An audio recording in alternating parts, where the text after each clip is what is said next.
Hello and welcome to the first day in a brand new investigation series where we ask how green is Scotland. Over the course of the next week, we'll be showcasing a joint investigation between the Herald and the Ferret.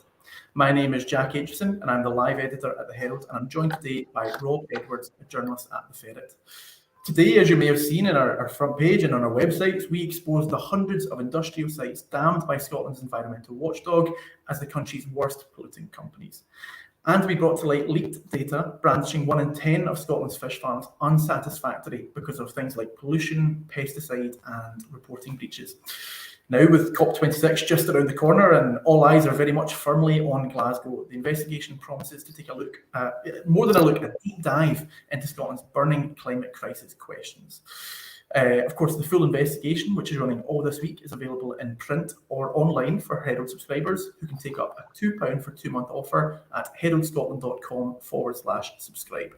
And of course, it's also available on The Ferret by taking up their offer of £3 for 1 month at theferret.scot/subscribe. Now, as I mentioned, I'm joined today by Rob Edwards from The Ferret, and he was the journalist behind today's exclusive reports. Rob, thank you very much for joining me. Appreciate your time. Do you mind maybe just starting off telling our audience a bit about the key findings of today's first story, the splash on the Herald today? Hi, Jack. Good to see you again and good to talk about this. And thanks very much to the Herald for working with us on this. That's been fantastic. And we're very pleased about the spread we've got in the paper this morning and online, which is also, of course, on our own website. So the main story I did this morning was really about data produced by the Scottish Environment Protection Agency, but not yet published, which showed that their annual compliance assessment, the way they assess the pollution performance of over 5,000 industrial sites across Scotland, and that showed that more than 400 of them were officially rated as unsatisfactory by SEPA, the Scottish Government's Environment Agency. Now, that's obviously a lot of sites. Obviously, it's a minority of the sites they look at, but it's still 400 sites that are breaking environmental rules, causing pollution, not reporting properly what they do. And they covered, a whole range of industrial activities in Scotland. So we're talking farms, fish farms, waste sites. So there were, amongst this more than 400 sites, there were some 30 land farms, some 40 fish farms, some 60 waste sites. There were numerous other things. There were 7 whiskey distilleries, but there were also paper mills, hotels, golf courses, caravan parks, hydro schemes, care homes, breweries, scrapyards, all sorts of things. And they were all given ratings by SEPA for the year 2019. The data is all for 2019, which is the latest we have. By SEPA of either very poor, or at risk. And they all mean that the companies either broke environmental rules or threatened to break environmental rules.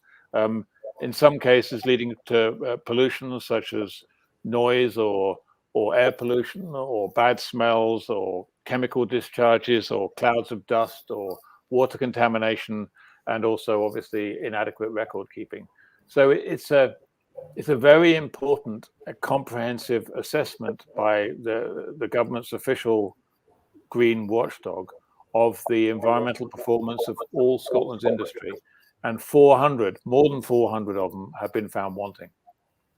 Absolutely. Now, some of these industries, some of these companies that were listed were, I think, arguably some household names. Are you able to sort of go into a little bit more detail about, who these offenders are, and perhaps, if we look at maybe some of the very poor ones, for example? Yes. I mean, SEPA's compliance assessment always names the companies, which is a good thing. Years ago, they never used to do that. But and 2 that stand out, for example, for me anyway, were Exxon Mobil and INEOS, 2 big fossil fuel companies. They were both rated as very poor in 2019. ExxonMobil for flaring at the Moss Moran complex in Fife, where there's been a series of problems with flares that cause pollution and noise disturbance to local people, or there were a series of problems in 2019. And INEOS, similarly, for a flare, they operate at the Kinneil terminal, which is on the Firth of Forth near Grangemouth, where they've had long-standing problems with SEPA. It was previously, before INEOS owned it, it caused it problems, but since INEOS has owned it in the last few years, it's caused problems. And according to SEPA, the flare there isn't abiding by the rules, isn't minimizing the amount of noise and pollution it should cause for local residents. So as well as Exxon and INEOS, there's also the Faslane nuclear base on the Clyde was criticized for pollution, in its case, pollution of the Clyde by chlorine in 2019. The Trump Turnberry golf course in Ayrshire, obviously owned and run by the former president of the United States, has also been rated as poor because it takes too much water to irrigate its golf course. There are certain rules on how much water you can take, which SEPA oversees, and Trump Turnberry has breached those not just in 2019, but in previous years. I mean, and other things, the other plants you can name, you can see from SEPA's data and name, having broken the rules, is the Tarmac big cement works near Dunbar in East Lothian that coated lots of local residents and cars and so forth with dust, which obviously isn't very nice, in 2009, and so they got criticized for that. What else? Oh, there's two plants in Glasgow, a Daldowie sewage plant, which burns sewage sludge. It had terrible smells in 2019, so was criticized by SEPA, and the Lynn crematorium in Glasgow also has had problems with the temperature at which its incinerators work, and that has caused air pollution problems as well. So that's just a few. Obviously, if you read the story and look at the tables and data we provided with it, you can learn more. Absolutely, yeah. As I was about to say, that took the words from my mouth. We've got interactive data, interactive tables on both websites. So if you check them out, all our audience watching, if you want to find out a little bit more, if you want to find out a lot more, then you can check the stories on our website. And I should add, just now while I'm addressing the audience, if you do have any comments, any questions that you have for Rob, feel free to leave them. If you're listening on Facebook, YouTube, Twitter, whatever, get the comments in below, and we'll do our best to try and put these to Rob, and I'm sure Rob can do his best to answer them. Next question from me though, and again, we don't want to give away too much of your trade secrets here, but this was leaked data. That's kind of what we're talking about. It was done in a sort of slightly different process than a straightforward kind of data story. Do you want to talk a little bit about the process there, if you're able to, of course? Yes, it's true, and it is the genesis of this material is interesting and controversial. So, in normal times, SEPA would publish annual compliance assessments every year, and they'd be fully detailed and they'd be fully published. But these are not normal times, and because of the coronavirus lockdowns last year and earlier this year, the SEPA's process was delayed, and also crucially, it was also delayed by a criminal cyber attack against SEPA in Christmas last year, or Christmas Eve last year, and which wiped out and destroyed lots of their data and caused them big problems, which we've also written about in separate stories. And the one of the outcomes, rather bizarrely, of the cyber attack was that some of SEPA's data that had been illegally hacked from them was published online, and that included their draft assessments for compliance assessments, which I've just been talking about for 2019. And we have accessed that information. We have verified it and checked it. And we're sure that what we've reported is accurate. However, that has resulted in some criticism. Edinburgh Airport, for example, refused to. Edinburgh Airports are one of the organisations we criticised by SEPA in this draft data. Edinburgh Airport refused to comment because the data was stolen. If you read to the end of the story, you'll see that SEPA also declined to comment in detail because they regarded the data as stolen. However, our view was that it was clearly in the public interest. There's been a long delay in publishing this information, and SEPA have constantly delayed the publication, partly because of COVID and partly because of the cyber attack, although they are now saying that they will publish it before Christmas. So what we're really giving here is a kind of sneak preview of data that SEPA will publish before Christmas, assuming there's no more problems. SEPA also say they'll publish some kind of summary report of how companies did in 2020, because obviously that's probably more interesting than how they did in 2019. But because of COVID, they didn't do a complete assessment in 2020.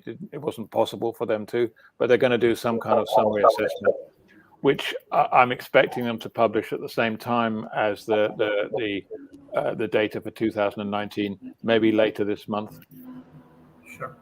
Okay. I guess the natural next question to that, then, if we're talking about 2019, 2020, how does the 2019 data actually compare to previous years? Has there been improvements, or have things gotten worse? What's the kind of general consensus there?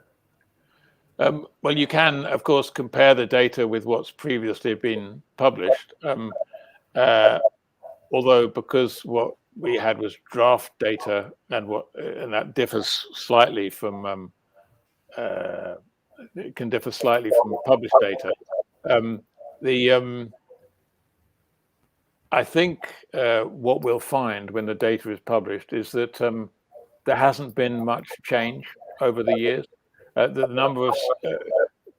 total number of sites rated as either poor, very poor, at risk, or overall unsatisfactory by SEPA has been kind of over 400 for the last few years, last 2 or 3 years. So it hasn't changed very much. I guess one could argue that if things haven't changed over a number of years, then actually, given the amount that maybe has been put into the efforts and all this, then actually the situation has gotten worse. That's just one way to perhaps look at it. Not saying that that's, of course, I mean, it's quite a complicated picture. I've been covering these compliance assessments for many years. And one thing that definitely happens is if you highlight behavior of companies one year, they improve the next, right? And that's kind of part of the point, right? Of naming and shaming the companies that SEPA says are doing badly because they improve their behavior. And that definitely does happen. However, other companies who previously haven't been named do something that causes a problem and come into the list. And some companies, one would have to say, just seem to be persistently bad. So of the 400 sites rated as unsatisfactory in 2019, at least 40 of them have been rated as unsatisfactory for the last 4 years running. So they are serial offenders, and there's clearly a problem there that needs addressing. And that includes some of the ones I've mentioned, such as INEOS, for example, because they've been continually poor at the Kinneil terminal for years. So it's a mixed picture there. Some companies improve their behaviors, some don't, and of course sometimes. Some years, some companies are good, and some years, others are bad. But overall, the picture's not showing any great signs of improvement. Sure. Now, as you say, there are some serial offenders, and of course, I'm sure there's been a lot of campaigns against these offenders. We've quoted a few sort of eco-campaigner campaign groups within the piece. What has their reaction been? And not only that, what has the reaction been of the companies themselves, you know, that have been listed in this story? Well, yes, this story was a lot of work, I can tell you, because it involved contacting all the companies we mentioned and asking them to respond, as well as contacting campaigners and communities who are concerned about it. And of course, you get a whole series of different things when you do that. If you want to summarize the campaigners' views, they said that, you know, the revelations in the story were shocking and damning, called for a major crackdown by SEPA, and highlighted the continual poor performance of the likes of Aitchison and Moss Moran and others, and have you know, generally said SEPA needs to get tougher, maybe needs more resources in order to clamp down on the serial offenders. We also spoke to one expert, Professor Andrew Watson from the University of Stirling, who said that, you know, the kind of regime that tends to be applied by some regulators of a light touch needs to be reformed into a much tougher touch to be to have an impact on, particularly on serial offenders. The companies themselves, well, of course, they said all sorts of different things. I mean, we contacted dozens of them, and I suppose the commonest response from companies was, and in my personal view, a very reasonable response was to say, well, yes, we had problems in 2019 from, you know, production issues or pollution issues or smell issues. Yes,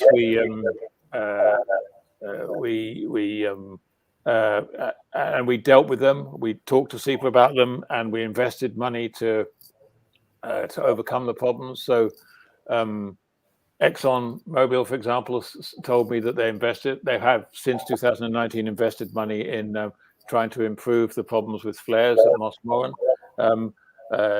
Tarmac, the cement works in Dunbar, said something roughly similar. So that was perhaps the commonest response. We have had these problems. We're trying to deal with them with SEPA's help. Some companies didn't respond because the information hasn't been officially published. That was INEOS's response, for example.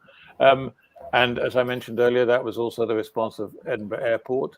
I didn't mention earlier that 4 airports are singled out for poor performance because of problems with their de-icing chemicals. And Edinburgh Airport was one of those, but it refused to comment because it was unpublished information that had come from this illegal hack. And the other 3 airports, which were Inverness, Wick, and Aberdeen, all did comment and said that they were trying to do things to overcome the problems with caused by contamination from the chemicals they use for de-icing aircraft.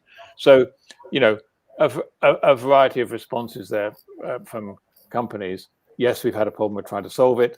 We're not going to talk about it until it's published. And of course, some like Trump Turnbull, I'm afraid, didn't get back to me in response to repeated requests to comment.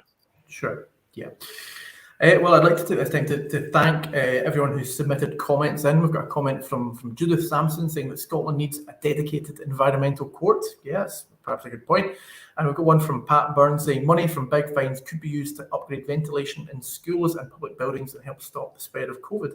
Ken, another interesting comment. Please keep the comments in. We're happy to get them, and any questions as well, we'll happily hear them too. For those of you who are just joining us, we're discussing a major week-long investigation launched by the Herald and The Ferret, and we're taking a look at how green is Scotland. It's one thing that everyone's talking about at the moment. COP26 is just coming. This is, you know, a really, really sort of burning issue in Scotland. Today, if you haven't seen our front page, our coverage yet, we brought to light some of the big name polluters in Scotland, from oil and gas plants to Donald Trump's golf resort at Turnberry and the Fastlane nuclear base on the Clyde.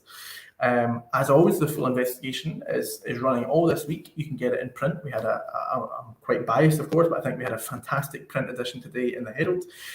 Or, of course, for Herald subscribers, can take up a £2 for 2-month offer online at heraldscotland.com/subscribe in order to read it online.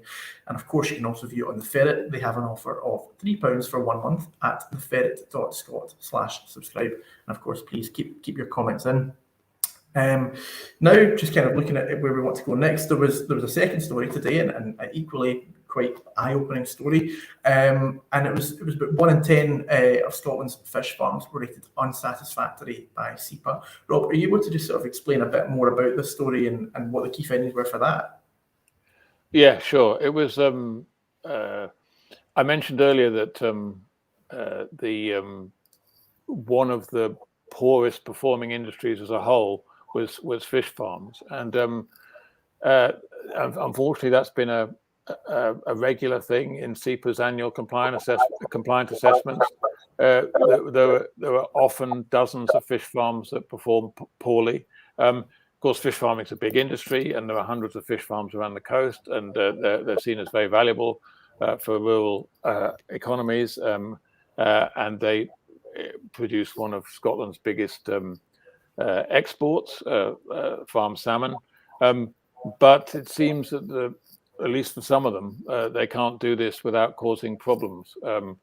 So the CPED data that we've seen shows that over 1 in 10 of Scotland's fish farms have been rated as unsatisfactory because of pollution, pesticides, use of pesticides, and failing to report what they're doing. That's 40 out of about 400 salmon farms that were assessed by SEPA, who've been assessed as, either very poor or at risk because they broke or threatened to break environmental rules. So there's one kind of bit of information in the story about the type of problems that they have. I mean, which particularly interests me is that, and this is kind of related to other information that's been released under Freedom of Information law that we've also seen. We know that some of the breaches that caused SEPA to identify fish farms as unsatisfactory involved the toxic pesticide called emamectin, which is used to kill the lice that can infest farm fish.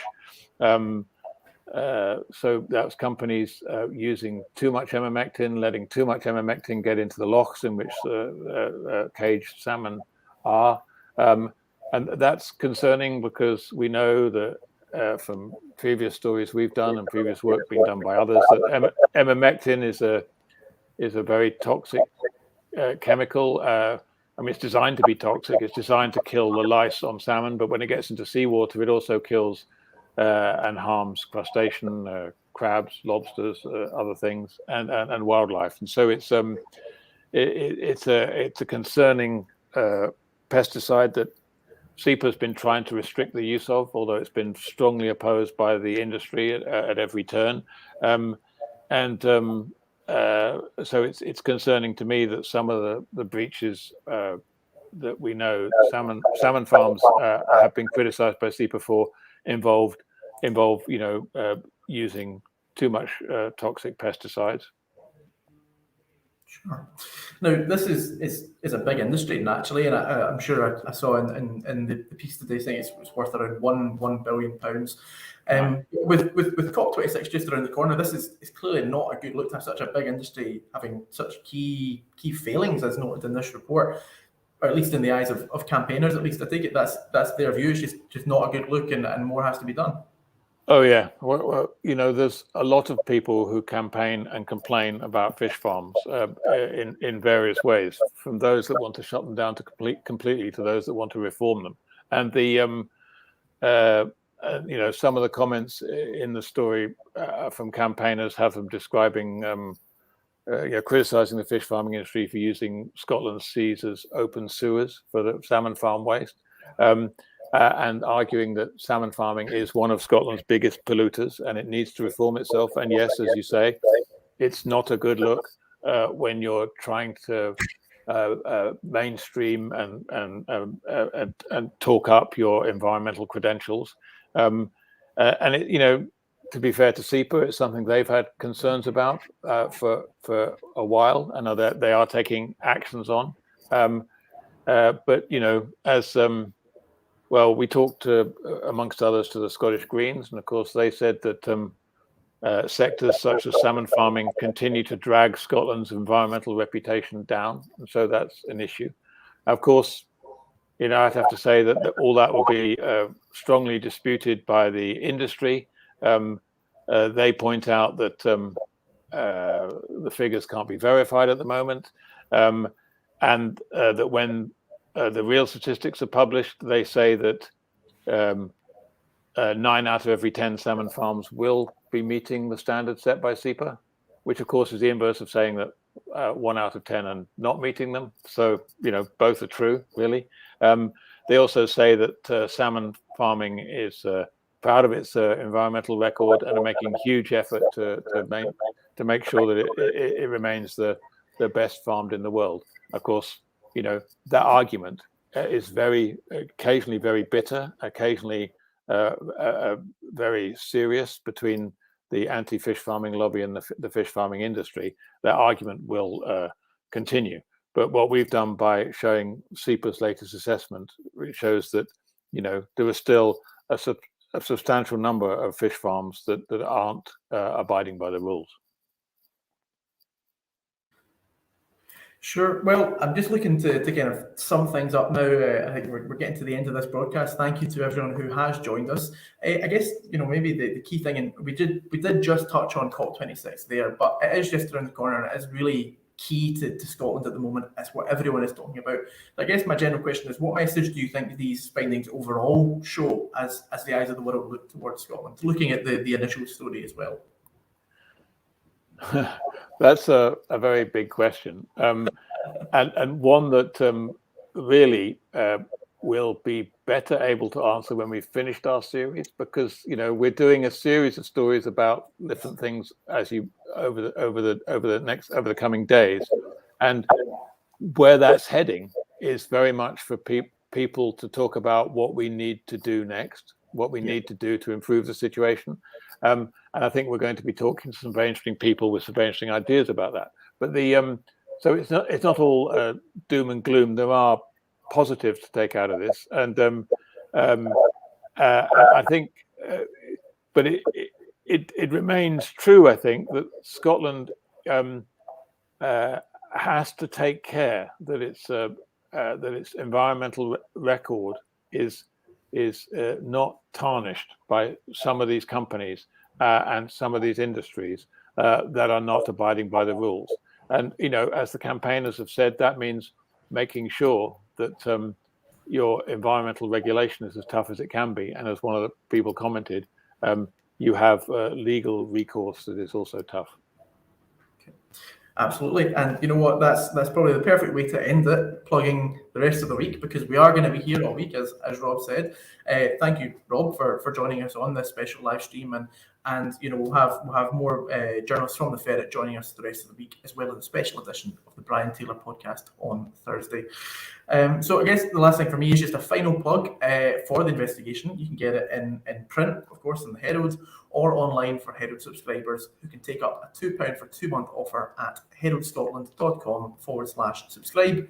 And of course, you can also view it on the Ferret, taking up their offer of £3 for 1 month at theferret.scot/subscribe.